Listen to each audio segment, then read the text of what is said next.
Баршаңызға сәлем, сіздермен бірге Арайлым. Бүгін сіздерге халық медицинасында кеңінен қолданатын дәрілік өсімдіктер жайлы ақпаратпен бөлісемін.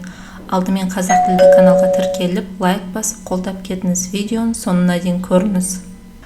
Алтын тамыр өсімдігі. Бұл сабақты тік өсетін көп жылдық шөп өсімдік. Дәрілік шикізат ретінде 2-3 жылға дейін шипалы қасиетін жоймайды.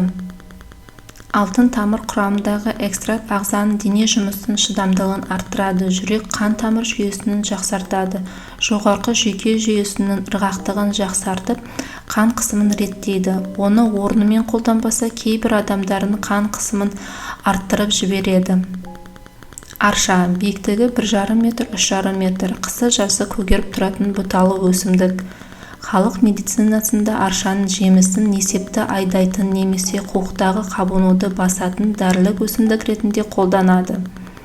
Сондай-ақ аршанымен тісті жуса да болады. Дермене жусан. Жусанды шек құрттардың ауруына қарсы қолданған. Бабаларымыз бұл өсімдікті атам заманнан бері шет елдерге сауда керуендері арқылы көп мөлшерде жіберіп отырған.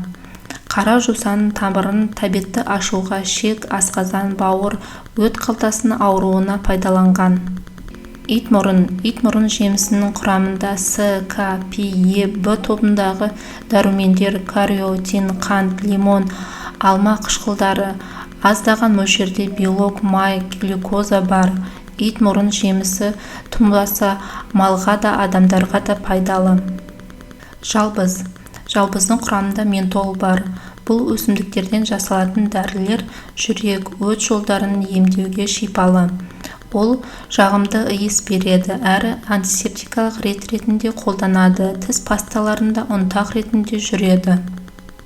Жол желкен. Алматы облысында барлық жерлерде өседі. Оның құрамында адам ағзасына қажетті көптеген заттар бар. Дәрілік мақсатта жол желкенінің жапырақтарын, сабақтарын, ұрығын және де тамырын пайдаланады. Жапырақтарын маусым айында, шілде айында жинап алады және де оны кептіреді. Жұпар гүл.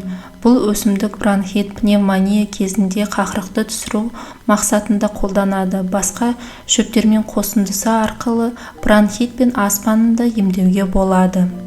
Жұпар гүлдің тұнбасын экзема, қышыма дерматоз, фурункулез, іріңді ісік, диатез кезінде компресс немесе шипалы ванна жасаған дұрыс.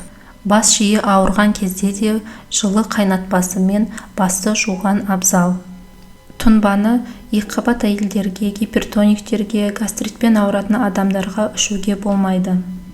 Сіздермен болған Арайлым. Бүгінгі ақпарат сіздерге пайдалы немесе қызықты болса, каналыма тіркеліп, лайк басып кетіңіздер. Видеоны соңына дейін көргендеріңізге көп рахмет. Сау болыңыздар.